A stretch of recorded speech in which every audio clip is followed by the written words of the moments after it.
Selamat pagi anak-anak. Apa kabar kalian semua hari ini? Anak-anakku kelas 9 yang berbahagia. Semoga kita semua dalam keadaan sehat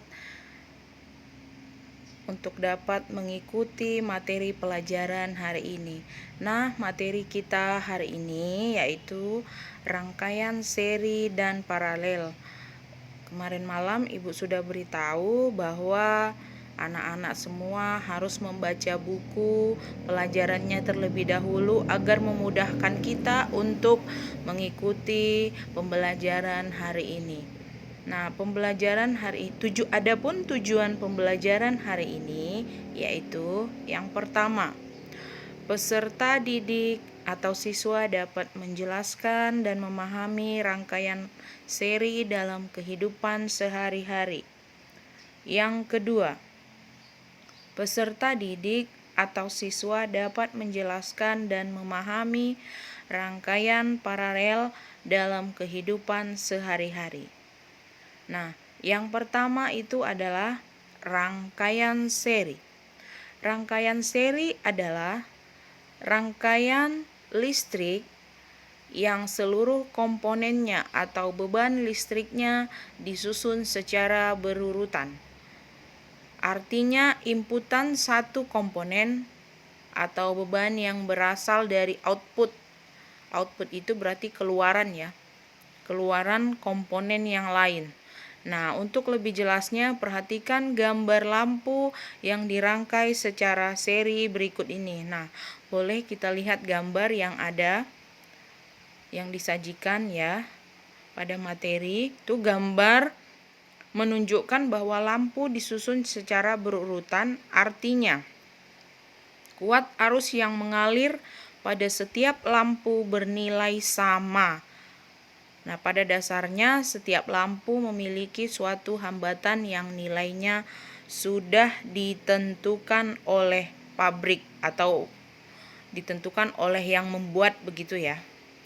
Nah, rangkaian seri itu memiliki sifat tertentu yang membedakannya dengan rangkaian paralel ya. Adapun sifat rangkaian seri yang pertama, besarnya kuat arus yang mengalir pada masing-masing komponen atau beban adalah sama. Yang kedua, rangkaian seri disebut juga rangkaian pembagi tegangan. Nah, kalau dikatakan dia rangkaian pembagi tegangan, berarti tegangan yang ada pada lampu, misal lampunya ada 3, berarti tegangannya sama semua gitu ya.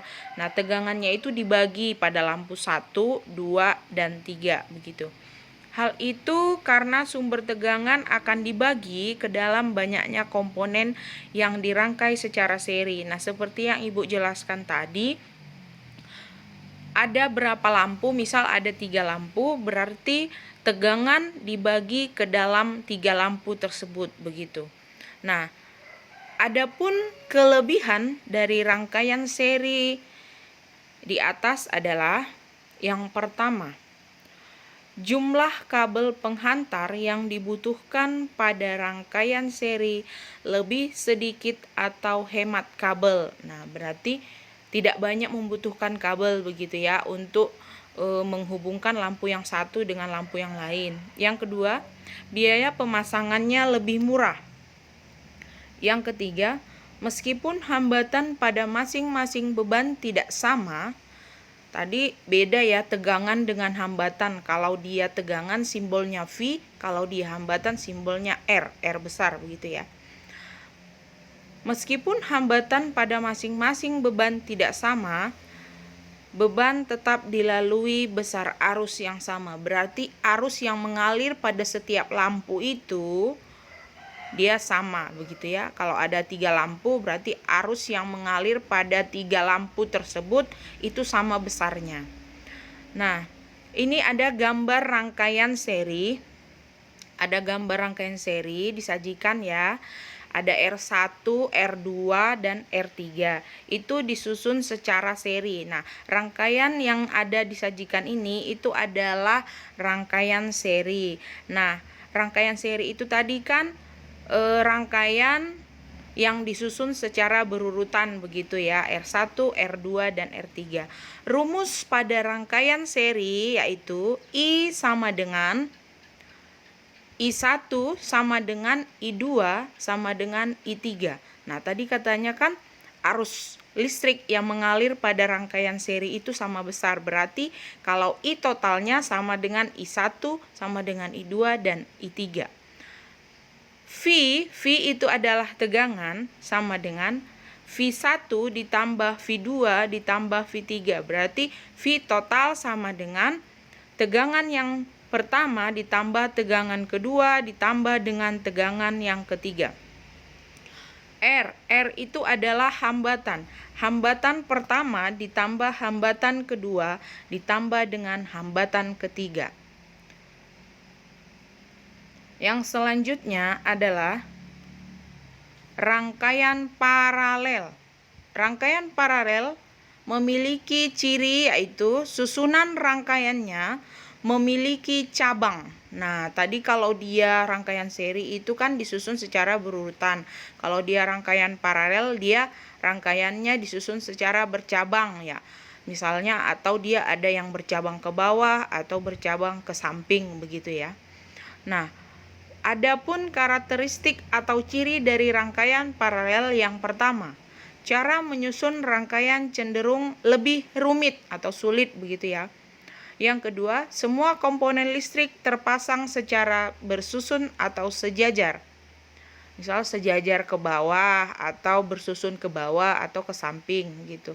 Yang ketiga, kabel penghubung pada sebuah rangkaian memiliki percabangan. Yang keempat, terdapat beberapa jalan yang dapat dilalui oleh arus. Yang kelima, arus yang mengalir pada setiap cabang memiliki besar nilai yang berbeda. Nah, tadi kalau dia pada rangkaian seri, dia arusnya yang mengalir itu sama besar begitu. Jadi kalau pada rangkaian paralel, dia arus yang mengalir pada setiap cabang atau hambatan itu berbeda nilainya. Yang keenam, setiap komponen yang terpasang mendapat besar arus yang berbeda. Yang ketujuh, setiap komponen atau semua komponen mendapat tegangan yang sama besar.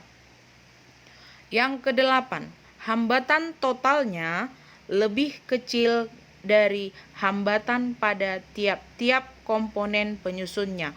Berarti hambatan pada rangkaian paralel ini, hambatan seluruhnya atau totalnya itu dia jumlahnya lebih kecil daripada hambatan dari tiap-tiap komponen ya. Nah, di sini ada disajikan gambar rangkaian paralel ya.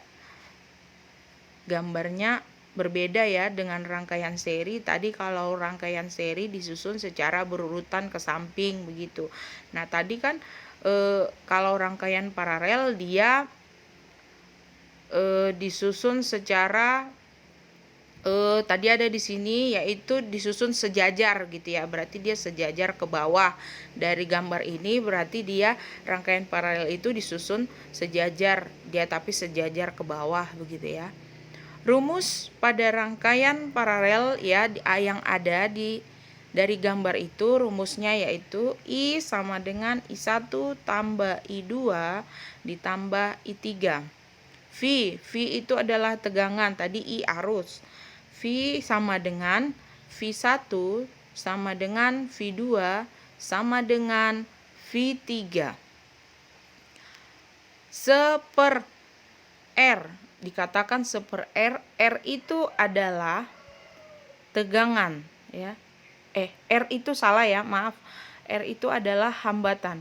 Seper R sama dengan 1 per R1 ditambah 1 per R2 ditambah 1 per R3.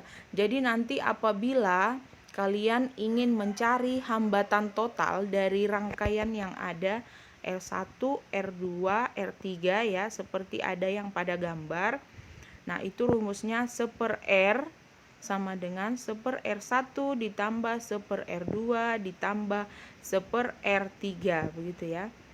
Nah, I1 banding I2 banding I3 itu sama dengan 1/R1 dibanding 1/R2 banding 1/R3. Kita lanjut ke rangkaian campuran. Nah, selain dari rangkaian seri dan paralel, ada juga namanya rangkaian campuran. Berarti kalau dikatakan rangkaian campuran, berarti dia gabungan dari rangkaian seri dan rangkaian paralel, begitu ya. Nah, rangkaian campuran adalah merupakan gabungan dari rangkaian seri dan paralel, ya. Nah, yang ini ada contoh gambar rangkaian campuran, begitu ya. Nah, di situ yang dikatakan rangkaian seri berarti dia yang ada R1. R1 kalau disusun secara berurutan ke samping berarti dia dikatakan rangkaian seri. Nah, yang di tengah itu ada kotak yang di tengah itu sebagai pemutus, ya kan, antara R2 dan R3 itu adalah rangkaian paralel. Makanya dikatakan rangkaian tersebut ini ya adalah rangkaian campuran. Rumus dari rangkaian campuran yaitu I sama dengan I1 ditambah I2. Nah, untuk mencari seluruh hambatan dari rangkaian tersebut itu menggunakan rumus 1/Rp. Berarti 1/Rp. 1/Rp itu kita cari dulu rangkaian paralelnya yang ada di R2 dan R3 itu adalah rangkaian paralel, berarti 1/Rp sama dengan 1/R2 ditambah 1/R3. Begitu ya. Nah, untuk mencari hambatan total dari seluruh rangkaian yang ada pada rangkaian campuran tersebut, yaitu rumusnya R total sama dengan R1. Nah, R1 tadi kan dia adalah rangkaian seri. Berarti R1 ditambah 1/Rp, hasil dari rangkaian paralel tadi yang 1/Rp yang ada di R2 dan R3, begitu ya. Yang selanjutnya adalah hukum Kirchhoff. Hukum Kirchhoff yang pertama. Nah, di dalam mempelajari rangkaian seri, paralel, dan campuran itu ada yang namanya hukum Kirchhoff. Hukum Kirchhoff ini berfungsi untuk menganalisis arus dan tegangan dalam sebuah rangkaian. Menganalisis arus dan tegangan dalam sebuah rangkaian. Hukum Kirchhoff yang pertama merupakan hukum yang berkaitan dengan arah arus pada titik percabangan. Nah, adapun bunyi dari hukum Kirchhoff yang pertama adalah pada rangkaian listrik bercabang, jumlah kuat arus yang masuk pada suatu titik percabangan sama dengan jumlah arus yang keluar dari titik itu. Nah, bunyi hukum Kirchhoff adalah pada rangkaian listrik bercabang, berarti ini pada rangkaian listrik bercabang. Nanti ada contohnya seperti di bawah ya.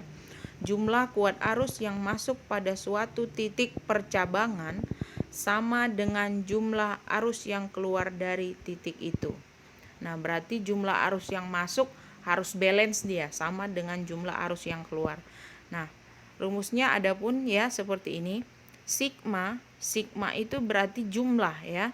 Kalau di matematika biasanya ada simbol begini ya, kalian lihat sigma itu disebut dengan sigma. Sigma itu sama dengan jumlah. Sigma I masuk sama dengan sigma I keluar. Jumlah arus yang masuk harus balance atau sama dengan jumlah arus yang keluar.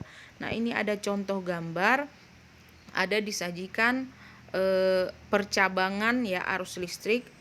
Di situ ada I1, I2, I3 dan I4. Nah, tadi katanya jumlah arus yang masuk harus sama dengan jumlah arus yang keluar. Nah, apabila ada soal nanti disajikan, kalian harus melihat panah-panahnya. Mana arus yang keluar, panahnya mana panah yang keluar, mana panah yang masuk, begitu ya. Berarti dari gambar yang ada di sini itu arus listrik yang masuk yang itu ya pertama I1, I2 dan I3. Sedangkan arus yang keluar I4.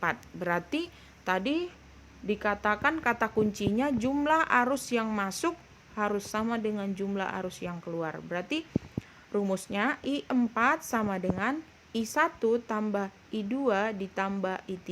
Jadi dia balance. Jadi arus yang keluar sama dengan arus yang masuk, begitu ya. Jadi cukup sekian materi kita hari ini. Mudah-mudahan apa yang Ibu sajikan pada materi ini dapat dipahami. Cukup sekian dan terima kasih. Selamat belajar dan sehat selalu walaupun kita masih belajar dari rumah.